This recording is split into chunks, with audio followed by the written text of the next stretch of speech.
Good morning. I am Dr. Kiran Tripathi as Assistant Professor in Education Department under Faculty of Teaching and Methodology in Jyoti Vidyapeeth Women's University, Jaipur.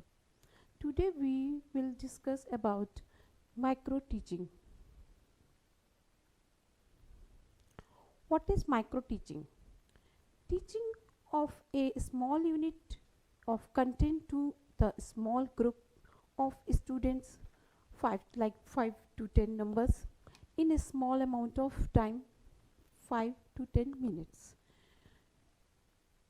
to train experienced student teachers for acquiring teaching skills and to improve skills of experienced teachers. देखिए, micro teaching एक छोटे group में और कम समय में किया जाने वाला सूक्ष्म शिक्षण है. माइक्रो तो माइक्रो क्या है? एक स्मॉल, सूक्ष्म. टीचिंग यानी कि शिक्षण. तो इस तरह से ये आपका बना सूक्ष्म शिक्षण. सूक्ष्म शिक्षण वो प्रक्रिया है, वो प्रोसेस है जो एक छोटे समय में किया जाता है, 5 to 10 मिनट में, जो ये प्रोसेस पूरा कंप्लीट हो जाता है. इस प्रक्रिया में आपके जो नंबर्स ऑफ लर्नर्स होते हैं वो कम होते हैं, लाइक 5 to 10 स्टूडेंट्स ही होते हैं जिन पर हमें ये प्रक्रिया या ये शिक्षण हम करते हैं.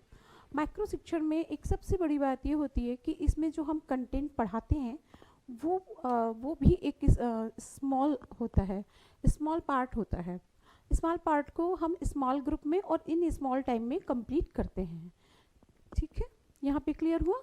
इसके बाद to train experienced student teachers to acquiring the teaching skills. इसमें हम ये जो माइक्रो टीचिंग है, स्टूडेंट टीचर्स जो आपके वो स्टूडेंट्स जो टीचर बनने की ट्रेनिंग ले रहे हैं, ये उनमें मतलब उनको सिखाने के लिए ये प्रक्रिया अपनाई जाती है और वो इसके माध्यम से बच्चों को पढ़ाना सीखते हैं.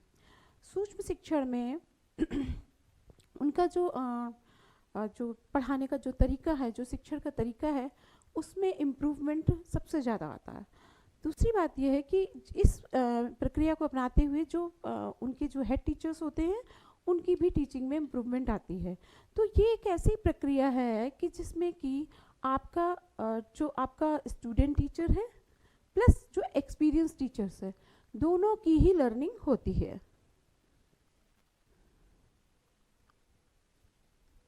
Comparison between micro teaching and traditional teaching. And sorry, one PPT, one slide was going to for characteristic of micro teaching. Micro teaching की विशेषताएं, duration of a teaching as well as number of student are less. जैसे कि मैंने आपको पहले ही बताया कि इसमें जो विद्यार्थी होते हैं उनकी संख्या कम होती है. Content is divided into smaller units, है ना. जो आपका कंटेंट जो आपको पढ़ाना है उसको आपने एक छोटे यूनिट में उसको डिवाइड कर लेते हैं. लाइक हम पूरे लेसन का जो मेन पॉइंट होता है या जितना हमें एक लेसन का जितना पार्ट हमें पढ़ाना है, मेन पॉइंट्स को हम कवर करते हैं. तो इससे क्या होता है कि हमें ये पता होता है कि इतने कंटेंट को हमने इतने निश्चित समय में कंप्लीट करना है. Only one teaching skill is consider at a time. इसमें हम एक ही स्किल्स को उस टाइम पर पढ़ाते हैं. जैसे ये हम आगे देखेंगे स्किल्स के बारे में, आगे मैं आपको बताऊंगी अभी. लेकिन ये आप समझ लीजिए कि माइक्रो टीचिंग में हम एक समय में एक ही स्किल को कवर करते हैं. प्रोविजन ऑफ इमीडिएट फीडबैक, है ना. एक ही समय में मतलब इधर आपने शिक्षण कौशल किया, उधर आपको फीडबैक मिला, तो इससे क्या होता है, हमें तुरंत अपनी कमी पता चलती है, हम तुरंत उसका सुधार करते हैं या उपचार करते हैं. जो भी प्रॉब्लम होती है उसका सोल्यूशन हम तुरंत निकालते हैं. In micro teaching cycle there is difficulty of replanning, re teaching and re evaluation. Micro teaching cycle में हम रीप्लानिंग करते हैं.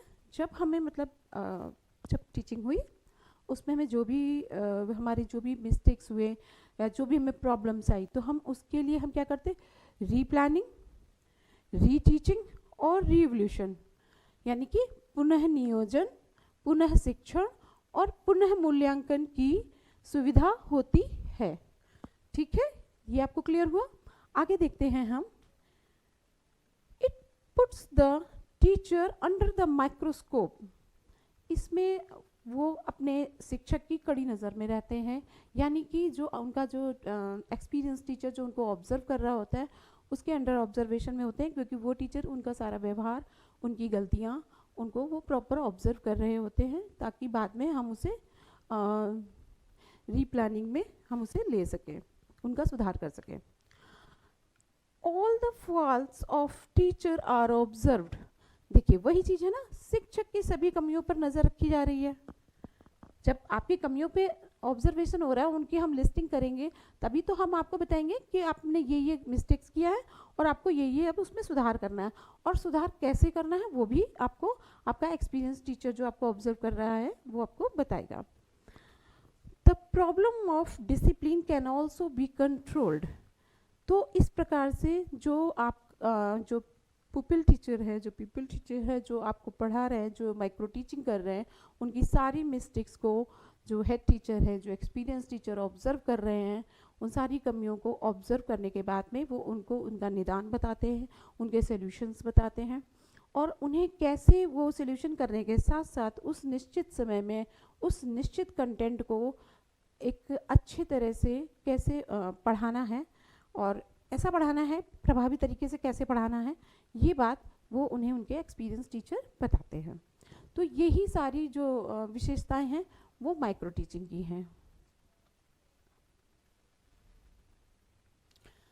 देखिए माइक्रो टीचिंग जैसे मैंने आपको बताया था कि एक कम समय में और एक छोटा कंटेंट और छोटे ग्रुप को हम पढ़ाते हैं, तो वो माइक्रो टीचिंग हो गया। अब हम बात करते हैं ट्रेडिशनल टीचिंग की।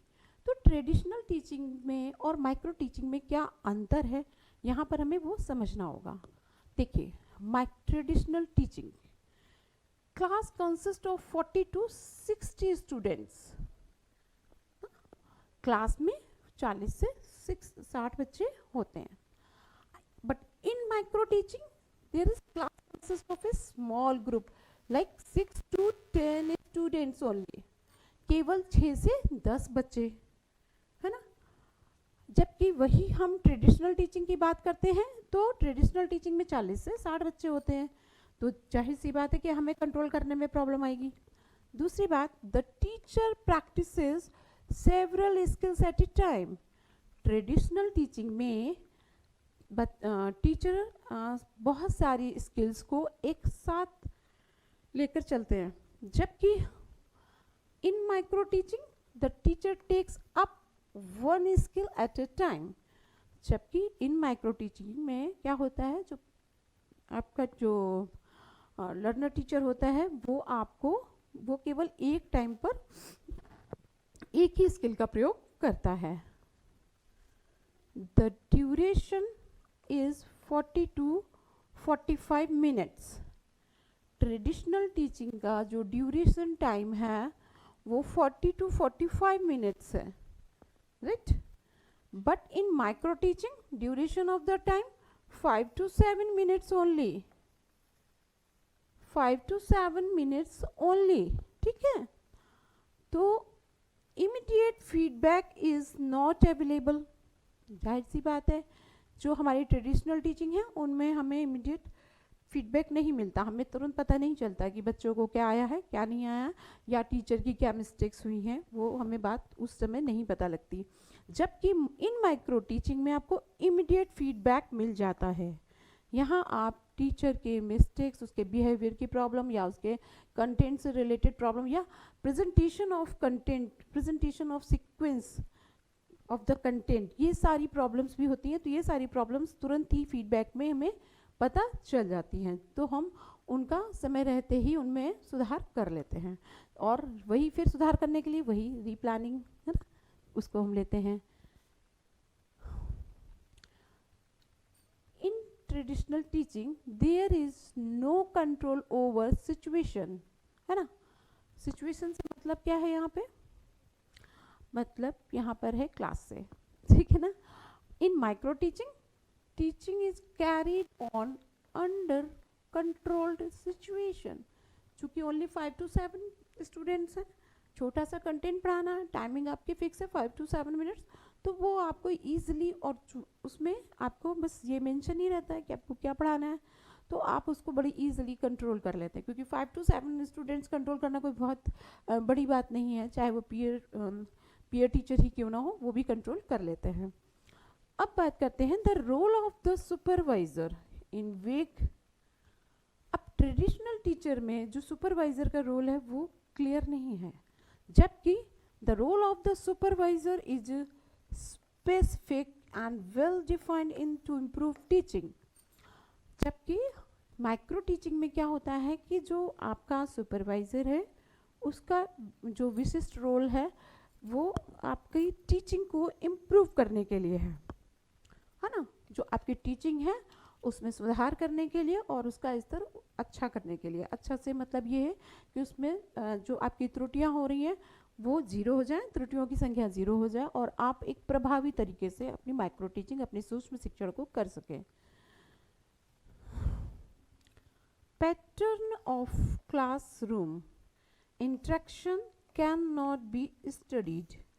कक्षा में होने वाली अंतःक्रिया के पैटर्न का अध्ययन नहीं किया जा सकता। सो यू कैन नॉट से कि ट्रेडिशनल टीचिंग में आप ये नहीं कह सकते, जैसे माइक्रो टीचिंग जब चल रही होती है तो अगर आप भी वहाँ से, अगर आपको जानकारी है सूक्ष्म शिक्षण के स्किल्स की, तो अगर आप देखेंगे तो आप बता देंगे कि हाँ ये वो स्किल चल रहा है। जबकि ट्रेडिशनल क्लासेस, जो ट्रेडिशनल पैटर्न से क्लासेस चल रहे होते हैं, आप उसमें ये नहीं बता सकते कौन सा पैटर्न चल रहा है, क्योंकि कभी वो क्वेश्चन आंसरिंग करेंगे, कभी ब्लैक बोर्ड राइटिंग कर रहे हैं, कभी वो आपका स्टिमुलस यूज़ कर रहे होंगे, तो आप स्पेसिफिक कोई एक स्किल नहीं बता सकते कि वो ये स्किल यूज़ कर रहे हैं। पूरे ऑल ओवर क्लासेस में कंटेंट के अकॉर्डिंग उनकी जो स्किल्स होती हैं वो चेंज होती रहती हैं। Pattern of classroom interaction can be studied objectively. कक्षा में अंतःक्रिया के पैटर्न का वस्तुनिष्ठ अध्ययन किया जा सकता है। वही सेम थिंग्स जो मैंने आपको बताई हैं कि देखिए, अगर माइक्रो टीचिंग की क्लास चल रही है और आपको माइक्रो टीचिंग के स्किल्स आते हैं तो आप देख के ही बता देंगे कि ये क्वेश्चन आंसर स्किल चल रही है, या ये ब्लैक बोर्ड राइटिंग चल रही है, या ये रेनफोर्समेंट स्किल्स चल रही है। तो इस तरीके की जो चीज़ें होती हैं जिनको पता है तो वो देखकर तुरंत बता देंगे। लेकिन ट्रेडिशनल क्लासेस में तो कोई भी टीचर या कोई भी सुपरवाइजर जा करके ये नहीं कह सकता कि ये पूरा जो सेशन चला, या लाइक आपका 40 मिनट्स का जो सेशन आपका चला, तो वो पर्टिकुलर किस स्किल पर आधारित था, क्योंकि उसमें हम सारी स्किल्स को एक साथ लेकर के चलते हैं। 40 मिनट्स में हम एक बड़े कंटेंट को पढ़ाते हैं और हर एक स्टेप बाय स्टेप के लिए हमें अलग अलग स्किल्स की ज़रूरत होती है। कभी हम एग्जाम्पल्स स्किल का यूज़ कर रहे होते हैं। तो इस तरह से ये चीज़ें, ये इन दोनों ही टीचिंग में इस तरीके से ये डिफरेंसेस हैं। इन डिफरेंसेस को समझने के बाद में आपको माइक्रो टीचिंग बहुत ही आसानी से समझ में आ जाती है।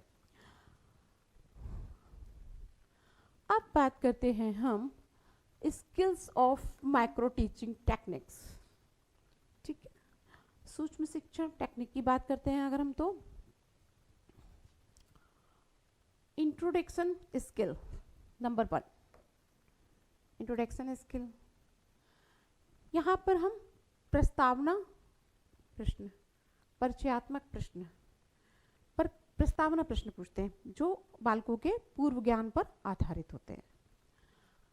फिर आती है आपकी skill of using black board, है ना, ब्लैक बोर्ड यूज करने का कौशल है। स्किल ऑफ क्वेश्चनिंग, प्रश्न पूछने का कौशल। स्किल ऑफ रेनफोर्समेंट, रेनफोर्समेंट सुदृढ़ीकरण का कौशल है। इसमें हम बच्चों को जैसे लाइक आपका, जैसे बच्चे क्लास में पढ़ रहे होते हैं, कुछ बताते हैं, तो हम उनसे कहते हैं कि हाँ आपने अच्छा किया, वेरी गुड, या good answer, oh you are doing very well, like इस तरह से जब उन्हें मोटिवेट करते हैं तो आपका रिइंफोर्समेंट हो गया। स्किल्स ऑफ स्टिमुलस वेरिएशंस, इसमें आप अपने ही गेस्चर और पोस्चर चेंजेस करते हैं जिससे बच्चों का ध्यान आपके कंटेंट की तरफ आता है और आप बच्चों के, मतलब देखिए हर स्किल में एक ये सबसे बड़ा कहीं ना कहीं छुपा हुआ उद्देश्य होता है कि आपके जो स्टूडेंट्स हैं उनका ध्यान आपके पढ़ाने पर हो और जो आप पढ़ा रहे हैं वो उनको क्लियर हो। ठीक है, स्किल ऑफ एक्सप्लेनिंग, है ना, इसमें हम क्या करते हैं, व्याख्या करने का कौशल है। इस जैसे आपने कभी आप हिंदी में कविताएं पढ़ाते हैं तो उनकी व्याख्या करते हैं, दोहे पढ़ाते हैं व्याख्या करते हैं, या आप विज्ञान पढ़ाते हैं तो उसमें आप जो भी प्रिंसिपल्स होते हैं, जो थ्योरी होती है या सूत्रों की व्याख्या करते हैं, तो इस तरीके का। Skill of skills of probing questions, इसमें प्रश्नों की जांच करने का कौशल है।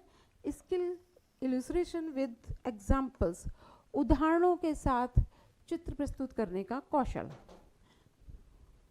तो ये सारी जो आपकी ये जो आपको मैंने बताई हैं, ये स्किल्स ऑफ आपकी स्किल्स थी।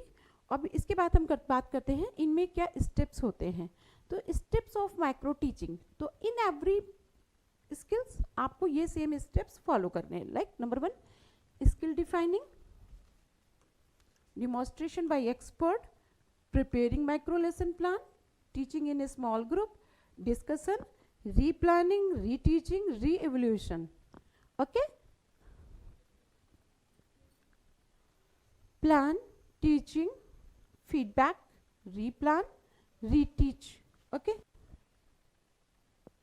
तो माइक्रो लेसन प्लान में सर्किट में क्या करना है आपने, लेसन प्लान पहले रेडी हुआ, then teach 6 minutes, feedback session 6 minutes, replan 12 minutes, reteach 6 minutes, re-feedback 6 minutes, total 36 minutes. So helpful information of criticism that is given to someone, say that what can be done to improve performance, product, etc. The success of micro teaching depends on feedback. It is issued to various form in case of micro teaching by the supervisor, videotape, films, TV, which are various sources of feedback.